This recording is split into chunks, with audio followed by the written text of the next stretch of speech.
오늘의 말씀은 디모데전서 6장 5절로 10절까지입니다. 다 같이 시작. 마음이 부패하여지고 진리를 잃어버려 경건을 이익의 재료로 생각하는 자들의 다툼이 일어나느니라. 그러나 지족하는 마음이 있으면 경건이 큰 이익이 되느니라. 우리가 세상에 아무것도 가지고 온 것이 없음에 또한 아무것도 가지고 가지 못하리니 우리가 먹을 것과 입을 것이 있은즉 족한 줄로 알 것이니라. 부활해야 하는 자들은 시험과 올무와 여러 가지 어리석고 해로운 정욕에 떨어지나니 곧 사람으로 침륜과 멸망에 빠지게 하는 것이니라. 돈을 사랑함이 일만하게 뿌리가 되나니 이것을 사모하는 자들이 미혹을 받아 믿음에서 떠나 많은 근심으로써 자기를 찔렀도다. 아멘. 오늘 설교 제목은 땅의 일을 생각하는 사람 그리고 나는입니다. 모든 인류의 불행은 돈을 사랑하는 데 있습니다. 남들보다 내가 더 많이 가지려고 하기 때문에 사람과 사람 사이도 국가와 국가 사이에도 분쟁이 일어나는 것입니다. 자원의 지나친 낭비로 인하여 물과 그리고 땅이 급속히 오염되어 가고 있습니다. 무절제한 화학제품의 소비로 땅이 오염되고 물이 썩어갑니다. 제가 말이죠. 한 50년 전에 제가 어렸을 때 이렇게 제가 자라던 동네에는 시내가 흐르고 공기와 물이 좋은 앞산과 그리고 뒷동산이 있었습니다. 거기서 뛰어놀면서 뒹굴면서 자랐죠. 그런데 지금은 흔적도 없습니다. 다 아파트와 아스팔트 도로로 꽉 들어차 있습니다. 사람들이 지나친 화석연료의 사용으로 엘니노와 같은 이상한 기후현상이 생겨났습니다. 이 엘니뇨 현상은 농산물에 흉년이 들게 하고 바다의 어획량을 급격히 감소시킵니다. 그러니까 사람이 먹는 것에 큰 타격을 주게 됩니다. 또 한편으로는 일본 원전 사고로 태평양 바다가 방사능으로 오염되고 있습니다. 그래서 이제 바다에서 나는 사람들의 먹거리들에 심각한 오염이 발생합니다. 어쩌면 말이죠. 이 지구 땅에 사람이 살 수 없는 시점에 이를지도 모릅니다. 사람이 부해지려고 하는 욕심 때문에 대량 소비, 대량 생산을 유도하지요. 그래서 무차별적으로 자원을 개발하고 또 그 자원을 낭비합니다. 돈을 많이 벌려고 엄청난 화학 제품들을 생산하고 소비하게 하지요. 왜 이렇게 될까요? 사람들의 탐욕 때문입니다. 문제의 원인은 인간의 욕심이지요.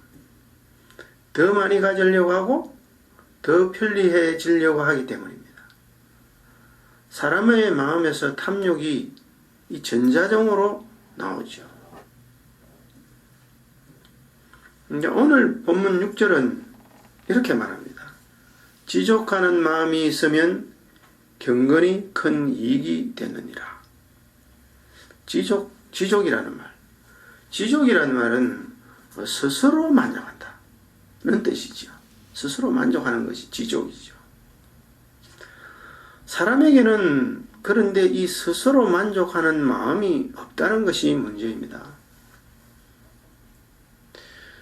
사람에게 스스로 만족하는 마음이 있다면 지금과 같은 환경오염이나 지구의 황폐라는 말이 없겠지요. 사람이라는 존재가 참 어리석죠. 그러니까 스스로 만족하기 못하기 때문에 우리가 더 불행한 쪽으로 가게 됩니다. 그리고 남들과 비교합니다. 내 자신이 불행해지죠. 스스로 만족하지 못하니까 남들과 비교하면서 내가 불행해지는 것입니다. 근데 우리가 조금만 생각을 달리하면 사람의 행복이 내 소유의 능력함에 있지 않다는 것을 금방 깨달을 수 있습니다.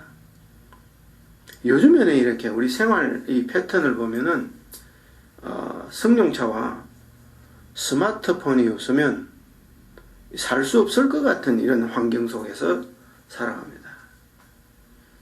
그런데 말이죠. 얼마 전까지만 해도 이런 것들이 없어도 다 살아갔습니다. 살 수 있었습니다. 이 경제 논리다, 이익 경제라는 이 것에 사람들이 하나같이 다 속고 사는 거죠. 사람들은 행복할 마음의 밭이 없습니다. 탐심이 있는 거죠. 이 탐심이라는 것은 타락한 인간의 대표적인 모습입니다. 근데 문제는 이 탐욕의 마음이 사람 스스로는 다스릴 수 없다는 것입니다. 이 탐심이라는 말은 필요 이상으로 내가 더 가지려고 하는 것이죠. 그러니까 탐심이라는 말은 남의 것을 탐내는 것이죠. 심지어는 정당하지 않는 방법을 동원해서라도 남의 것을 가지겠다는 마음이죠. 그것이 탐심이죠. 빌립보서 4장 7절 말씀에 모든 지각에 뛰어난 하나님의 평강이 그리스도 예수 안에서 너희 생각과 마음을 지키시리라고 합니다. 하나님의 평강으로 내 마음을 채워야 된다. 그래야 내 마음과 생각을 지킬 수 있다는 것입니다. 하나님의 평강으로 내 마음을 채우지 않으면 내 안에는 욕심과 시기와 질투와 악한 생각들로 채워지게 된다는 것입니다.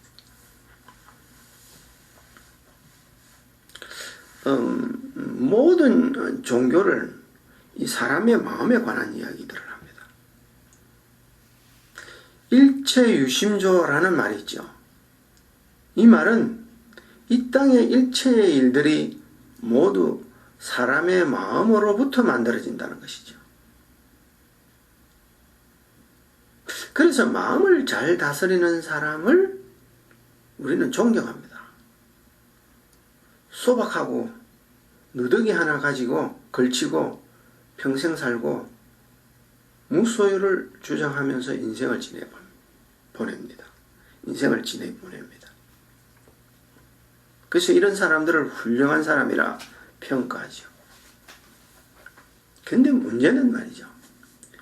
인간의 이 마음이 본질적으로 부패해 있다는 것입니다. 사람이 자기 수양이라는 걸 하고 자기 마음을 좀 잘 다스리려고 합니다. 왜? 마음이 복잡하니까. 그런데 이 마음을 좀 잘 다스리려고 했다가 조그만한 외부의 자극 때문에 우리가 무너지죠. 쉽게 무너집니다. 사람들 보면요. 또 남이 잘 된다는 소리를 들으면 이상하게 내 마음이 부글부글 끓습니다. 그래서 이런 결심들을 사람들이 하죠. 나도 돈 많이 벌어서 남들이 보란 듯이 돈 낼 것이다. 장차에. 그렇게 결심하죠. 이것이 사람의 마음입니다. 예레미야서 17장 9절 말씀에 만물보다 심히 부패한 것이 인간의 마음이라 이렇게 말하죠. 마음은, 사람의 마음은 만물보다, 이 동물이나 식물보다, 어떤 피조물보다 뿌리부터 썩어 있다 이 말이죠. 사람은 절대로 스스로의 노력으로 구원에 이를 만한 수준의 마음까지는 도달하지 못합니다. 이것이 사람의 한계이지요. 이것이 사람의 좌절이지요. 하나님께서 이 사람을 처음 만드실 때는 이런 부패한 마음이 아니었습니다. 그게 뭐냐? 하나님과 같은 마음을 사람이 가지고 있었죠. 그런데 악한 영의 세력의 유혹에 넘어가면서 사람의 마음이 썩어버렸죠. 이 탐심이라는 것은 인간의 욕심이라는 것은 부패한 마음의 모습의 대표적인 현상이죠. 이 탐심의 마음, 이 부패한 탐심의 마음을 고칠 수 있는 유일한 분은 그 마음을, 사람의 마음을 원래 만드신 분만 하실 수 있습니다. 하나님이 사람의 마음을 원래 만들었죠. 그분만이 근본적으로 바꿀 수 있을 수 있는 것입니다. 본문 5절을 보면은 마음의 부패 정도를 이렇게 설명합니다. 5절, 마음이 부패하여지고 진리를 잃어버려 경건을 이익의 재료로 사용하는 자들의 다툼이 일어나느니라. 사람들이 마음이 부패해 있으니까 종교라는 것을 동원해서 자기 개인의 이익의 재료로 사용합니다. 이것은 모든 종교가 마찬가지입니다. 기독교도 예외가 아닙니다. 소위 말해서 우리가 말하는 교권삼이라는 것이 그렇습니다. 그러니까 교회가 정치 권력을 가지려고 사람들끼리 서로 다투고 사람들 위에 군림합니다.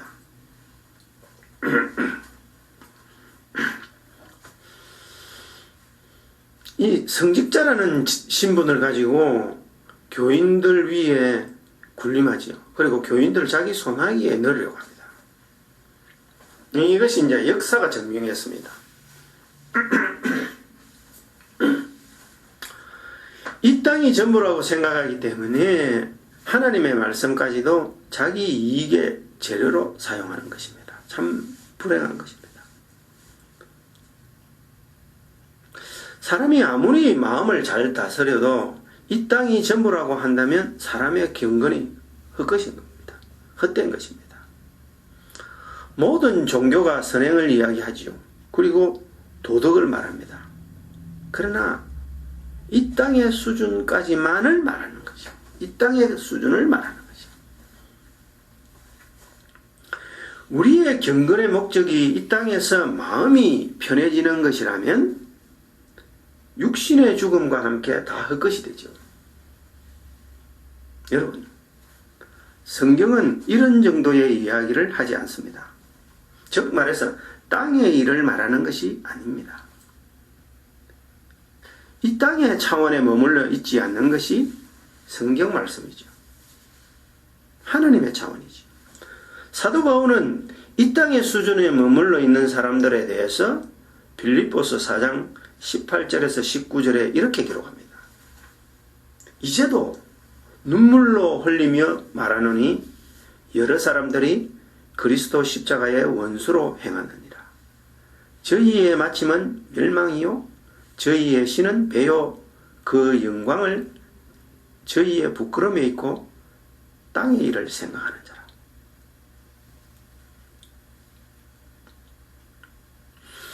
모든 우리의 불행은 땅의 일이 전부라고 생각하기 때문에 그렇습니다. 그래서 땅에서 더 많이 움켜쥐려고 아웅다웅 하는 것이죠. 아직 초등학교도 들어가지 않는 아이가 집을 수십 채를 가지고 있습니다. 죽기 전에 자식에게 유산을 물려주려고 법을 어겨버립니다. 빌립보서 4장 19절 말씀은 우리의 전곡을 찌릅니다. 사람의 배가 신이요. 그냥 사람의 배를 채우는 것이 내 신앙이 된 것입니다. 사람들은 이것을 합리화하기 위해서 5만 가지 좋은 형용사 어구들을 동원하여서 미화시키죠. 사람들이 이렇게 말합니다. 다 그런 거지 뭐. 이렇게 말하면서 일반화시켜버립니다. 이런 주장들은 다 결국 이 땅에서 자기 배를 어떻게 좋은 것으로 채울 것인가에 관한 이야기입니다. 대부분의 사람들은 이런 것들에 대하여 잡혀 살아갑니다. 그래서 영혼의 자유함이 없습니다. 그러니까 늘 죽음이 불안하고 늙어가는 것이 슬픈 것입니다. 하나님께서는 예수 그리스도를 통하여 이러한 땅의 일들에 자유하는 길을 열어주셨죠. 그것이 복음이죠. 근데 많은 사람들이 이걸 잘 모릅니다. 그렇게 많은 설교를 듣고 그렇게 교회 생활을 오랫동안 했는데 진작 중요한 이야기는 놓쳐버립니다. 대신에 엉뚱한 것에 열광하고 살아가는 것입니다. 본문 7절, 오늘 본문 7절은 그 해방의 실마리를 이렇게 말합니다.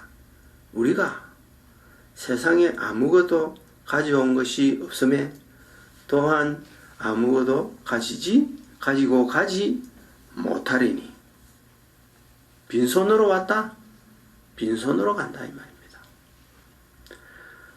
땅과 물이 오염되고 마침내 인류가 공멸할지도 모르는 쪽으로 치닫게 되는 근본 원인은 이 땅에서 가진 것들이 영원할 것으로 사람들이 오해하기 때문에 그렇습니다.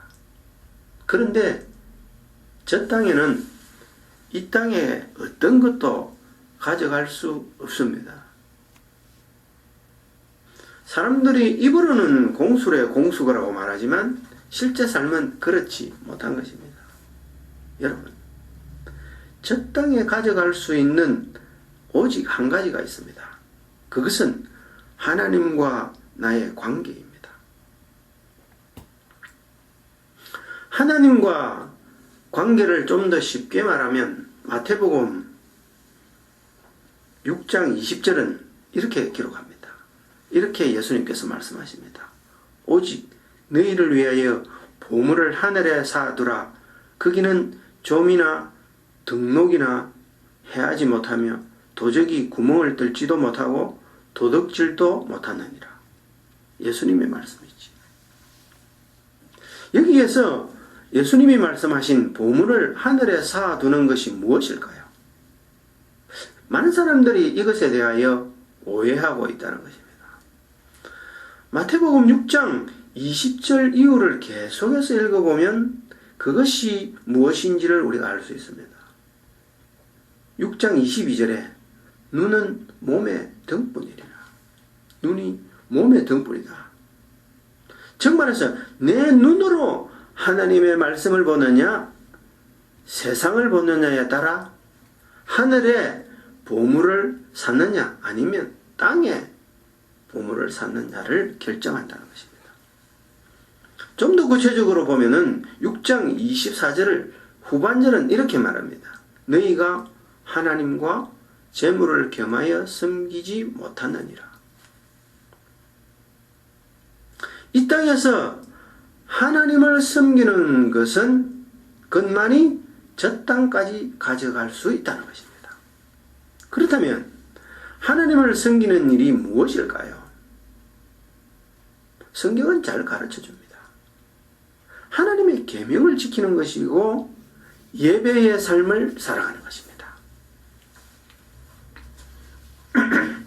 하나님의 계명은 이것입니다. 마음과 뜻과 목숨을 다하여 하나님을 사랑하고 이와 같이 내 이웃도 내 몸과 같이 사랑하는 것이다. 하나님을 사랑하고 내 이웃을 사랑하는 것입니다. 우리는 하나님을 사랑하는 것이 먼저 되어야 되는 것입니다.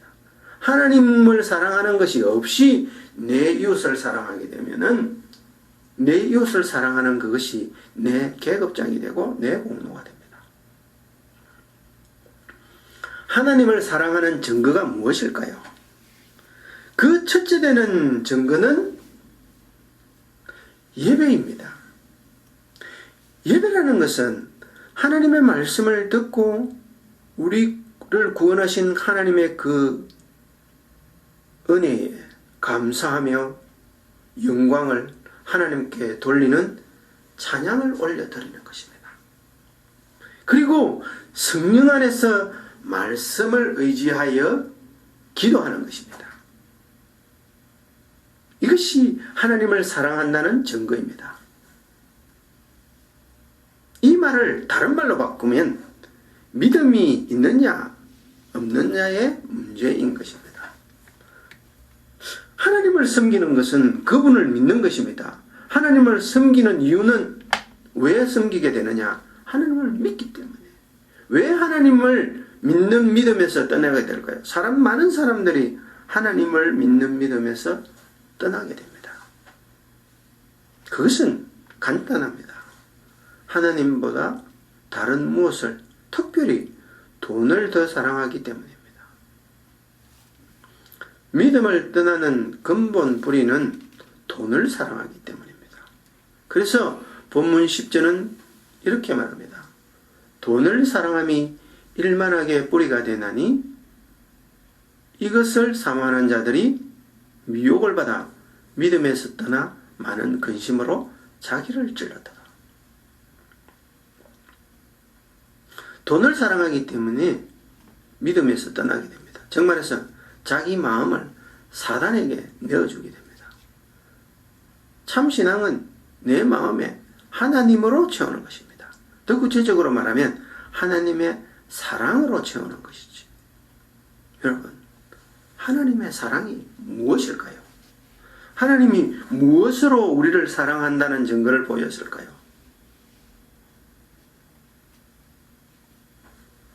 로마서 5장 8절에 그리스도께서 우리를 대신하여 죽으심으로 하나님이 우리에 대한 사랑을 확정하셨다.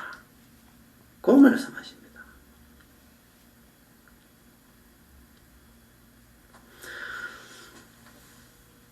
여러분은 하나님의 사랑을 생각해 보았습니까? 빌립보서 4장 18절을 보면 하나님의 사랑에 대해서 우리가 이해할 수 있습니다. 바울은 이렇게 기록합니다. 이제도 눈물을 흘리며 말하노니 여러 사람들이 그리스도의 십자가의 원수로 행하느니라. 하나님의 사랑은 우리에게 그리스도 예수를 주신 것입니다. 하나님의 사랑은 예수님의 십자가입니다.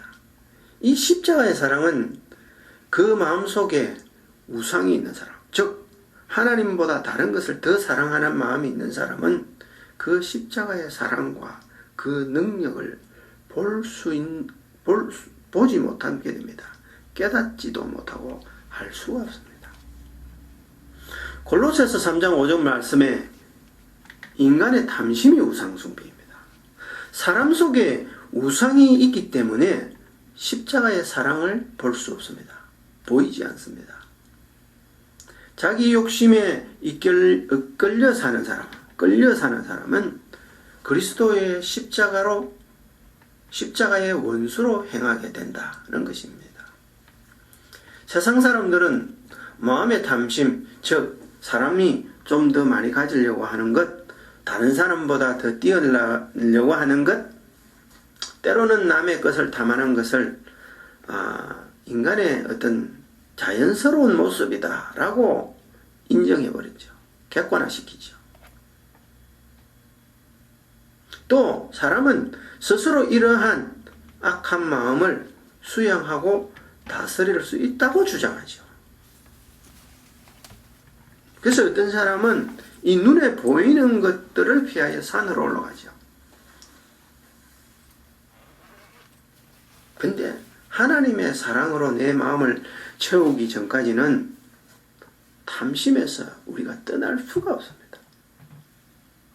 탐심에 잡혀있기 때문에 미래가 늘 불안하죠. 여러분, 하나님의 십자가의 사랑으로 채우세요. 말씀으로 나를 채우면 십자가의 사랑이 보이실 것입니다. 에베소서 3장 17절에 믿음으로 말미암아 그리스도께서 너희 마음에 계시게 하시고 너희가 사랑 가운데서 뿌리가 박히고 터가 굳어져서 능히 모든 성도와 함께 지식에 넘치는 그리스도의 사랑을 알아 그 넓이와 깊이와 높이와 깊이가 어떠함을 깨달아 하나님의 모든 충만하신 것으로 너희에게 충만하게 하시기를 구하노라. 하나님께서는 우리 마음속에 하나님이 거하시길 원하십니다. 근데 우리가 땅의 것에 매여 있으면 하나님의 사랑이 우리 마음에 계실 수가 없지요. 인생이 늘 불만족스럽고 만족되지 못한 것은 하나님의 사랑을 모르기 때문에 그렇습니다. 모든 분쟁과 다툼은 땅의 일에 집착하는 것으로부터 나옵니다. 제가 듣기로는 중들도 절이 하나 이렇게 비면은 거기에 주지성이 되려고 서로 로비도 하고 막 다투고 이런다고 하더라고요. 근데요, 기독교도 똑같습니다. 교권을 잡기 위해서 총회에서 큰 소리 막 질러댑니다. 그리고 서로 말이죠. 서로 뭐 기독교 연합회 회장 되겠다고 막 정치를 합니다. 다 이런 것입니다. 이 모든 것은 땅의 일을 생각하기 때문에 그렇습니다. 하늘의 일을 생각하면 누가 교권을 가지면 무엇하고 누가 담임 목사가 되면 무엇하겠습니까? 그게 도대체 얼마만큼의 의미가 있습니까? 이 사람이 하는 짓거리라는 것이 이렇게 보니까 똑같더라고. 하지만 하나님의 사랑으로 여러분을 채우면 참으로 우리는 자유할 수 있습니다. 어떤 유명한 스님이 2004년도에 창원의 한 모임 집회에서 이렇게 말씀하십니다. 사람 사는 일이 꿈만 같고 허망한 것이다. 많이 가지면 가질수록 그것에 얽매이게 되어 있다. 라고 하시죠. 참 좋은 말입니다. 하지만 아무리 무소유하는 삶을 살아도 인생은 허망한 것입니다. 그렇게 많은 수양을 하고 평생 깨끗하게 살아왔는 그 스님도 그 스님의 결론은 인생이 허망하다는 것입니다. 왜 허망할까요? 허망함의 원인을 한번 생각해 보았습니까? 하나님을 모르면 인생은 뿌리부터 허망한 것입니다. 하나님과 내가 어떤 관계에 있는지를 모르기 때문에 죽음이 두렵고 늙어가는 인생이 허망한 것이죠. 하나님과 나의 관계가 어떤 것인지에 대한 지식이 없으면 인생이 공허한 겁니다. 이 세상에 어떤 이론도 어떤 좋은 책도 어떤 좋은 논리도 하나님과 나의 관계에 대한 지식을 가르쳐 주질 못합니다. 않습니다. 오직 하나님의 말씀, 성경을 읽으면 하나님과 나의 관계가 뚜렷해지는 것입니다. 여기 계신 여러분들은 오늘도 성경을 펴시고 읽기를 게을리 하지 마시기를 예수 그리스도의 이름으로 축원합니다. 기도하겠습니다.